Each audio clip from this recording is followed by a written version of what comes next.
ओम शांति। आज के बाबा के 23 तारीख के महावाक्य हैं। अव्यक्त रिवाइज कोर्स की मुरली है 13-10-92। आज की मुरली का सार है नंबर 1 बनना है। तो बाबा ने कहा ज्ञान और योग को स्वरूप में लाओ। मेन पढ़ाई का उद्देश्य ही है, बाबा ने कहा ज्ञान और योग को स्वरूप में लाना है। तो बाबा ने कहा मुरली तो रोज सुनते हैं, योग भी रोज करते हैं, धारणाएं भी रोज करते हैं, सेवाएं भी रोज करते हैं, तो ये नेचर बन गई है। लेकिन बाबा ने कहा स्वरूप में लाना, अपने स्वरूप से सेवा करना, जिसको बाबा कहते हैं वरदानी मूर्त बनना, महादानी मूर्त बनना, अखंड दानी बनना। अखंड दानी माना हमारे चलन चेहरे से, मस्तक से, बोल चाल से, हर एक अंग से, कर्मेंद्री से सेवा हो। तो बाबा ने कहा वैसे 4 सब्जेक्ट होते हैं इस पढ़ाई के, लेकिन 4 सब्जेक्ट में 2 सब्जेक्ट बाबा ने कहा मुख्य हैं, ज्ञान और योग। तो बाबा ने कहा कभी ज्ञान अच्छा लगता है, कभी योग, कभी ज्ञान में पीछे, कभी योग में पीछे, दोनों का बैलेंस नहीं बनता है। अगर दोनों का बैलेंस हो तो जो 2 सब्जेक्ट हैं धारणा और सेवा, बाबा ने कहा वो सब्जेक्ट भी सही हो। तो बाबा ने कहा वो कब होंगे, जब हम स्वरूप में लाएंगे, ज्ञान को भी स्वरूप में लाएंगे, योग को भी स्वरूप में लाएंगे। तो धारणा और सेवा तो स्वतः होती रहेगी, क्योंकि सेवा के बिना रह नहीं सकते। ज्ञान योग दोनों ही हमको सेवा सिखाते हैं। तीसरा धारणा, जैसे बताया, धारणा होती है तो सेवा नेचुरल होती है। तो बाबा ने कहा दीपावली मनाते हैं तो उसमें सब जगे हुए दीपक होते हैं, यादगार में दिखाते हैं कि सब जगे हुए दीपक है। तो वो किसकी यादगार है? तो बाबा ने कहा भगवान के कितने बच्चे हैं जो दुनिया को रास्ता दिखा रहे हैं।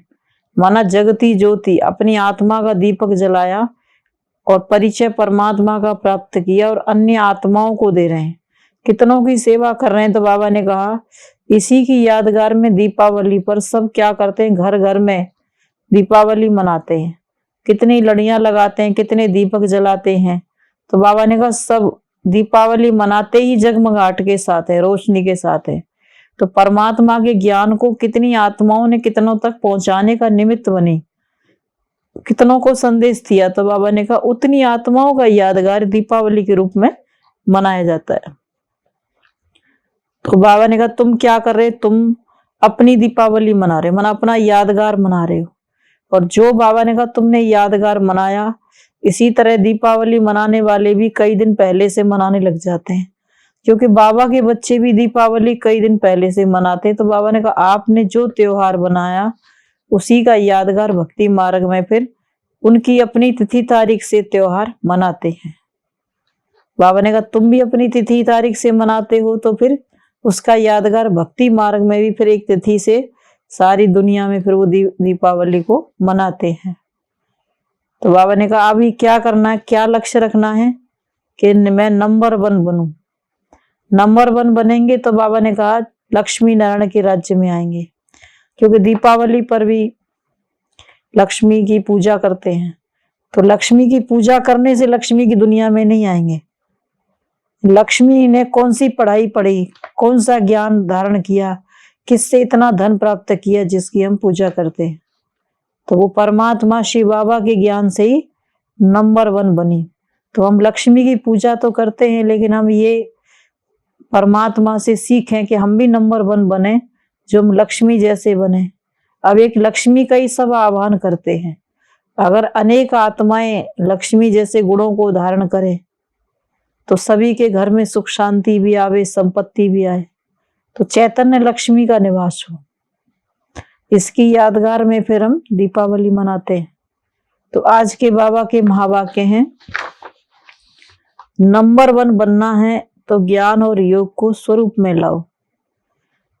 तो आज सत शिक्षक अपनी श्रेष्ठ शिक्षा धारण करने वाले गॉडली स्टूडेंट को देख रहे हैं कि हर एक ईश्वरीय विद्यार्थी ने इस ईश्वरीय शिक्षा को कहाँ तक धारण किया है। पढ़ाने वाला एक है, पढ़ाई भी एक है, लेकिन पढ़ने वाले पढ़ाई में नंबरवार हैं। हर रोज का पाठ मुरली द्वारा हर स्थान पर एक ही सुनते हैं। बाबा ने कहा एक ही मुरली सब जगह एक ही दिन एक ही सुनते हैं, अर्थात एक ही पाठ पढ़ते हैं। मुरली अर्थात पाठ हर स्थान पर एक ही होता है, डेट का फर्क हो सकता है, लेकिन मुरली वही होती है। फिर भी नंबर वार क्यों? नंबर किस लिए होते हैं? क्योंकि इस ईश्वरीय पढ़ाई पढ़ने की विधि सिर्फ सुनना नहीं है, लेकिन हर महावाक्य स्वरूप में लाना है। तो सुनना सबका एक जैसा, लेकिन स्वरूप बनने में नंबरवार हो जाते हैं। लक्ष्य सभी का एक ही रहता है, मैं नंबर 1 बनूं, ऐसा लक्ष्य है ना। लक्ष्य नंबर 1 का है, लेकिन रिजल्ट में नंबरवार हो जाते हैं, क्योंकि लक्ष्य को लक्षण में लाना, इसमें लक्ष्य और लक्षण में फर्क पड़ जाता है। इस पढ़ाई में सब्जेक्ट भी ज्यादा नहीं है, 4 सब्जेक्ट को धारण करना है। इसमें मुश्किल क्या है? और चारों ही सब्जेक्ट का 1-2 के साथ संबंध है। अगर एक सब्जेक्ट ज्ञान संपूर्ण विधि पूर्वक धारण कर लो, अर्थात ज्ञान के एक एक शब्द को स्वरूप में लाओ, तो ज्ञान है ही मुख्य 2 शब्दों का, जिसको रचयिता और रचना व अलफ और बे कहते हो। रचयिता बाप की समझ आ गई, अर्थात परमात्म परिचय संबंध स्पष्ट हो गया, और रचना अर्थात पहली रचना कि मैं श्रेष्ठ आत्मा हूं। दूसरा मुझ आत्मा का इस बेहद की रचना, अर्थात बेहद के ड्रामा में सारे कल्प में क्या क्या पार्ट है। यह सारा ज्ञान तो सभी को है ना, लेकिन श्रेष्ठ आत्मा स्वरूप बन हर समय श्रेष्ठ पार्ट बजाना, इसमें कभी याद रहता है, कभी भूल जाते हैं। अगर इन 2 शब्दों का ज्ञान है, योग भी इन 2 शब्दों के आधार पर है ना। ज्ञान से योग का स्वतः ही संबंध है। जो ज्ञानी तू आत्मा है, वह योगी तू आत्मा अवश्य ही है। तो ज्ञान और योग का संबंध हुआ ना, और जो ज्ञानी और योगी होगा उसकी धारणा श्रेष्ठ होगी या कर्म, बाबा ने कहा श्रेष्ठ होगी या कमजोर होगी। ज्ञानी योगी की धारणा श्रेष्ठ होगी या कमजोर होगी? श्रेष्ठ स्वतः होगी ना। सहज योगी हो ना के धारणा में मुश्किल होगी।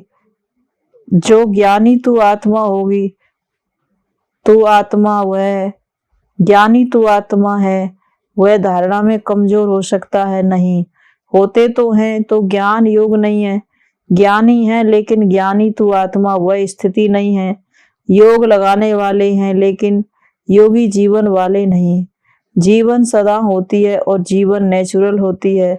योगी जीवन अर्थात ओरिजिनल नेचर योगी की 63 जन्मों के विस्मृति के संस्कार व कमजोरी के संस्कार ब्राह्मण जीवन में कहां कहां मूल नेचर बन पुरुषार्थ में विघन डालते हैं। कितना भी स्वयं व दूसरों का अटेंशन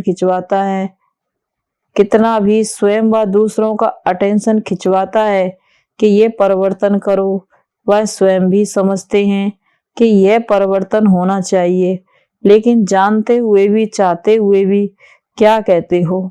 चाहते तो नहीं है, लेकिन मेरी नेचर ये है, ये मेरा स्वभाव है, ये तो नेचर नेचुरल हो गई ना। किसके बोल में व व्यवहार में? ज्ञान संपन्न व्यवहार व योगी जीवन प्रमाण व्यवहार व बोल नहीं होते तो वो क्या कहते हैं? यही बोल बोलेंगे कि मेरा नेचुरल बोल ही ऐसा है, बोलने का टोन ही ऐसा है। वह कहेंगे मेरी चाल चलन ही ऑफिशियल है व गंभीर है। नाम अच्छे बोलते हैं, जोश नहीं है लेकिन ऑफिशियल है। तो चाहते भी समझते भी हैं, लेकिन नेचुरल वर्क कार्य करती रहती है, उसमें मेहनत नहीं करनी पड़ती है। ऐसे जो ज्ञानी, बाबा ने कहा ऐसे जो ज्ञानी जीवन व योगी जीवन में रहते हैं, तो ज्ञान और योग संपन्न हर कर्म नेचुरल होता है। बाबा ने कहा ज्ञान योग से अगर भरपूर हैं तो हर कर्म नेचुरल होता है। संस्कारों में आ जाता है, आदत बन जाती है। बाबा ने कहा ज्ञान योग यही उनकी नेचर बन जाती है, और नेचर बनने के कारण श्रेष्ठ कर्म, युक्ति युक्त कर्म नेचुरल होते रहते हैं। तो समझा, नेचर नेचुरल बना देती है, तो ज्ञान और योग मूल नेचर बन जाए। इसको कहा जाता है ज्ञानी जीवन, योगी जीवन वाला। ज्ञान सभी को है, योगी सभी हो, लेकिन अंतर क्या है? एक है ज्ञान सुनने व सुनाने वाले तथा शक्ति जीवन में लाने वाले, दूसरे हैं ज्ञान योग को हर समय अपने जीवन की नेचर बनाने वाले। विद्यार्थी सभी होना, लेकिन ये अंतर होने के कारण नंबरवार बन जाते हैं। जिसकी नेचर है ज्ञानी योगी की होगी, उसकी धारणा भी नेचुरल होगी। तो नेचुरल स्वभाव संस्कार ही धारण होगा, धारणा स्वरूप होंगे। बार बार पुरुषार्थ नहीं करना पड़ेगा। इस गुण को धारण करूं, उस गुण को धारण करूं, लेकिन पहले फाउंडेशन के समय ही ज्ञान और योग और धारणा को अपने जीवन बना दी। इसीलिए यह तीनों ही सब्जेक्ट ऐसी आत्मा की स्वतः और स्वाभाविक अनुभूतियां बन जाती हैं। इसीलिए ऐसी आत्मा को सहज योगी, सहज ज्ञानी, सहज धारणा मूर्त कहा जाता है। तीनों सब्जेक्ट का कनेक्शन है। जिसके पास इतनी अनुभूतियों का खजाना संपन्न होगा, ऐसी संपन्न मूर्तियां स्वतः ही मास्टर बन जाती हैं, दाता बन जाती हैं। दाता अर्थात सेवाधारी। दाता देने के बिना नहीं रह सकता। दातापन के संस्कार से स्वतः ही सेवा का संकल्प, सेवा का सब्जेक्ट प्रैक्टिकल में सहज हो जाता है। तो चारों का ही संबंध हुआ ना। कोई कहे कि मेरे में ज्ञान तो अच्छा है, लेकिन धारणा में कमी है, तो उसको ज्ञानी कहा जाएगा? ज्ञान तो दूसरों को भी देते हैं ना, तब तो देते हैं ना। एक है समझना, दूसरा है स्वरूप में लाना। समझने में सभी होशियार हैं, समझाने में भी सभी होशियार हैं, लेकिन नंबर 1 बनना है तो ज्ञान योग को स्वरूप में लाओ, फिर नंबरवार वही होंगे। फिर बाबा ने कहा नंबरवार नहीं होंगे, लेकिन नंबर 1 होंगे। अगर ज्ञान योग को बाबा ने कहा स्वरूप में लाएंगे तो नंबरवार नहीं होंगे, फिर नंबर 1 होंगे। देखा क्या देखा? सभी नंबर 1 दिखाई दिए? पूछ रहे बाबा, सभी नंबर 1 दिखाई दिए? क्या देखा? हम तो नंबरवार में ही आएंगे, फर्स्ट डिवीजन में तो आ सकते हो ना, उसमें एक नहीं होता। तो चेक करो, अगर बार बार किसी भी बात में स्थिति में नीचे ऊपर होते हैं, अर्थात बार बार पुरुषार्थ में मेहनत करनी पड़ती है, इससे सिद्ध है कि ज्ञान की मूल सब्जेक्ट के 2 शब्द रचता और रचना की पढ़ाई को स्वरूप में नहीं लाया। जीवन में मूल संस्कार के रूप में व मूल नेचर के रूप में व सहज स्वभाव के रूप में नहीं लाया। ब्राह्मण जीवन का नेचुरल स्वभाव संस्कार ही योगी जीवन वाली जीवन है। जीवन अर्थात निरंतर सदा 8 घंटा जीवन है, वही 4 घंटा नहीं। 4 घंटा नहीं, ऐसा नहीं होता। आज 10 घंटे के योगी बने हैं, अर्थात 12 घंटे के योगी बने, आज 2 घंटे के योगी बने, वो योग लगाने वाले योगी हैं, योगी जीवन वाले नहीं हैं। विशेष संगठन रूप में इसीलिए बैठते हो कि सर्व के योग की शक्ति से वायुमंडल द्वारा कमजोर पुरुषार्थियों को और विश्व की सर्व आत्माओं को योग शक्ति द्वारा परिवर्तन करें। बाबा ने कहा संगठन के योग में किस लिए बैठते हैं कि अन्य आत्माओं को भी, बाबा कमजोर आत्माओं को भी शक्तिशाली बनाएं। इसीलिए ही वह आवश्यक है, लेकिन इसलिए योग में नहीं बैठते कि अपना ही टूटा हुआ योग लगाते रहो। संगठित शक्ति यह भी सेवा के निमित्त है, लेकिन योग भट्टी है इसीलिए योग भट्टी है इसीलिए नहीं रखते कि मेरा कनेक्शन फिर से जुट जाए। अगर कमजोर हो तो इसीलिए बैठते हो। और योगी तो आत्मा तो मास्टर सर्वशक्तिमान बन, मास्टर विश्व कल्याणकारी बन, सर्व को सहयोग देने की सेवा करते हो। तो पढ़ाई अर्थात स्वरूप बनना। अच्छा, आज दीपावली मनाने आए हैं। मनाने का अर्थ क्या है? दीपावली में क्या क्या करते हो? दीप जलाते हो। आजकल तो लाइट जलाते हैं। और लाइट पर कौन आते हैं? परवाने। तो परवाने की विशेषता क्या होती है? फिदा होना। तो दीपावली मनाने का अर्थ क्या होता है? तो फिदा हो गई ना, या आज होना है, हो गए ना, हो गए हो। तो बाबा ने कहा तो दीपावली को मना ली। दीपावली तो मना ली, फिर क्यों मनाते हो? जब फिदा हो गए तो फिर दीपावली मना लिया ना। बीच बीच में चक्कर लगाने जाते हो। फिदा हो गई लेकिन थोड़े पंख भी अभी हैं, उसे छोड़कर धक्का लगा देते हो। बाबा ने कहा आप फिर बीच बीच में क्यों जाते हो? फिदा हो गई तो क्या चक्कर लगाने जाते हो? फिदा हो गई ना, लेकिन थोड़े पंख अभी हैं, उससे थोड़ा चक्कर लगा लेते हो। तो चक्कर लगाने वाले नहीं है ना। चक्कर लगाना अर्थात किसी न किसी आत्मा के, किसी न किसी माया के रूप से टक्कर खाना। माया से टक्कर खाते हो या माया को हार खिलाते हो। वह कभी विजय प्राप्त करते हो, कभी टक्कर खाते हो।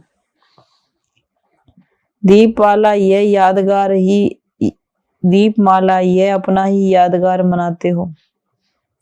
आपका यादगार है ना, कि मुख्य आत्माओं का यादगार है। आप देखने वाले हो, आप सबका यादगार है ना। इसीलिए आजकल बहुत अंदाज में दीपक के बजाय छोटे छोटे बल्ब लगा देते हैं। दीपक जलाएंगे तो संख्या भी फिर भी होगी कम से, बाबा ने कहा उससे भी कम जगाएंगे। लेकिन आपकी दीपक जलाएंगे तो संख्या भी उससे भी कम हो जाएगी, लेकिन आपकी संख्या तो बहुत है ना।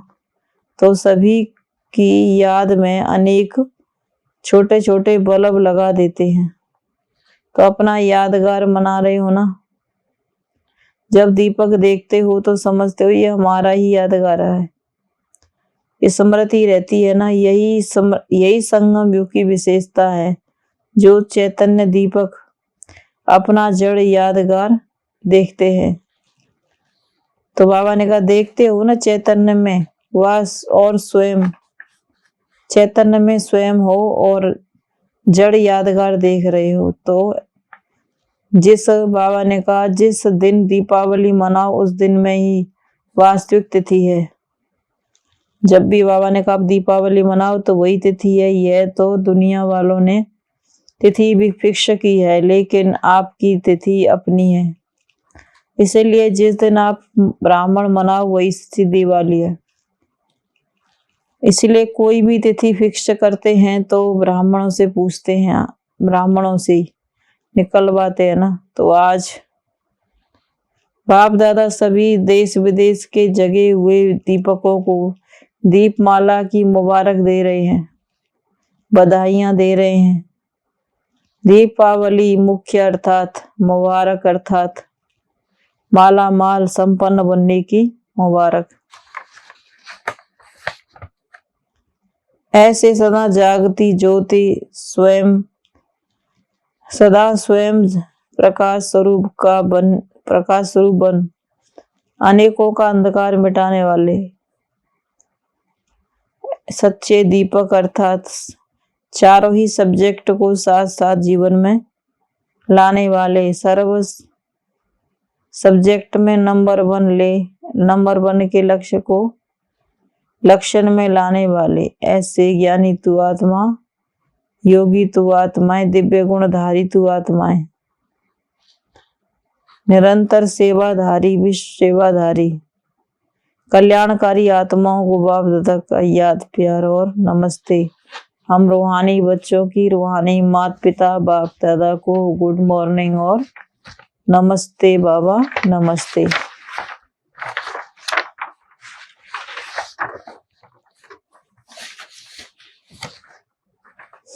अव्यक्त बाप दादा की पर्सनल मुलाकात खुशनसीब हुए जिसके चेहरे और चलन से बाप दादा चेहरे और चलन से सदा खुशी की झलक दिखाई दे।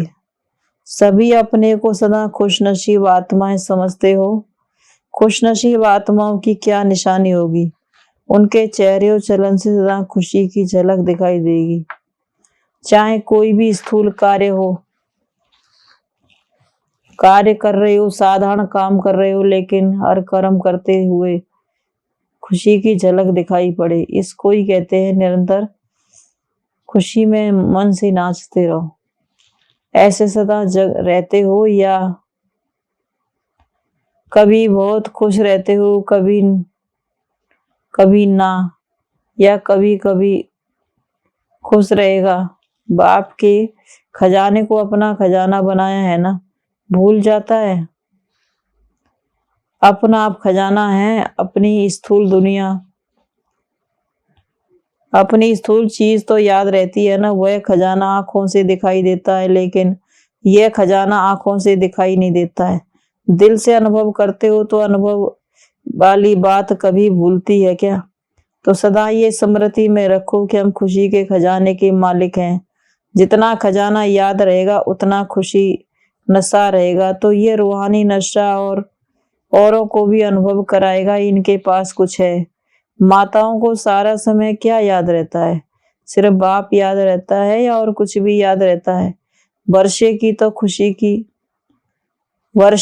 तो खुशी दिखाई देगी ना। जब ब्राह्मण जीवन के लिए संसार ही एक बाप है रहता है, संसार ही एक बाप है, तो संसार के सिवाय और क्या याद आएगा? सदा दिल में अपने श्रेष्ठ भाग्य के गीत गाते रहो। ऐसा श्रेष्ठ भाग्य सारे कल्प में प्राप्त होगा जो सारे कल्प में अभी प्राप्त होता है। तो अभी की खुशी, अभी का नशा सबसे श्रेष्ठ है। तो माताओं को और कोई संबंधी याद आते हैं? कोई संबंध में नीचे ऊपर है तो भी मोह है, मोह हो जाता है। मोह सारा खत्म हो गया। जो कहते हैं कुछ भी हो जाए मेरे को मोह नहीं आएगा, तो वह हाथ उठाएं। अच्छा, मोह का पेपर भले आवे, पांडव तो नष्टो मोह है ना। व्यवहार में कुछ ऊपर नीचे हो जाए फिर भी नष्टो मोह है। अभी भी बीच में माया पेपर तो लेती है ना, तो उसमें भी पास होते हो, या जब माया आती है तब थोड़ा ढीले हो जाते हो। तो सदा खुशी के गीत गाते रहो। समझा, कुछ भी चला जाए लेकिन खुशी नहीं जाए। चाहे किसी भी रूप में माया आवे लेकिन खुशी न जाए। ऐसे खुश रहने वाले ही सदा खुश नसीब हैं। अच्छा, अभी आंध्रा और कर्नाटक वालों को कौन सी कमाल करनी है? ऐसे कोई भी आत्मा वंचित नहीं रह जाए। हर एक को संदेश देना है। जहां भी रहते हो सर्व आत्माओं को संदेश मिलना चाहिए। जितना संदेश देंगे उतनी खुशी बढ़ती जाएगी। अच्छा, वरदान। उमंग उत्साह के आधार पर सदा उड़ती कला का अनुभव करने वाले हिम्मतवान भव। उड़ती कला का अनुभव करने के लिए हिम्मत और उमंग उत्साह के पंख चाहिए। किसी भी कार्य में सफलता प्राप्त करने के लिए उमंग उत्साह बहुत जरूरी है। किसी भी कार्य में सफलता प्राप्त करने के लिए उमंग उत्साह बहुत जरूरी है।